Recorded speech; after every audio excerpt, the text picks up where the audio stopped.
Sur le département, lors des municipales de 2008, plus de 464 000 électeurs étaient inscrits, soit près des 3/4 de la population. Pour 2014, ce chiffre n'est pas encore connu et à 10 semaines du premier tour, le nombre exact des maires sortants, se représentant ou pas, non plus. Les tout prochains jours devraient permettre d'éclaircir la situation.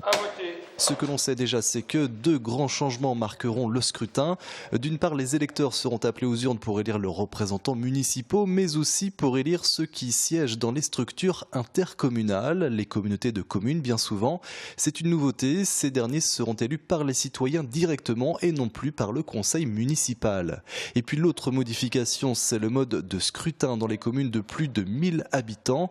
Jusque-là, seules les villes de plus de 3500 habitants étaient concernées par le scrutin proportionnel de liste. Aujourd'hui, le seuil est abaissé et dans 175 communes vendéennes de plus de 1000 habitants, dont celle de Sérillier, 1014 habitants, les électeurs voteront dorénavant pour une liste paritaire et entière, sans possibilité de la modifier. Ici comme ailleurs, cela va nécessiter un peu de pédagogie. Il faut effectivement faire cette pédagogie. On a commencé à la faire dans la commune par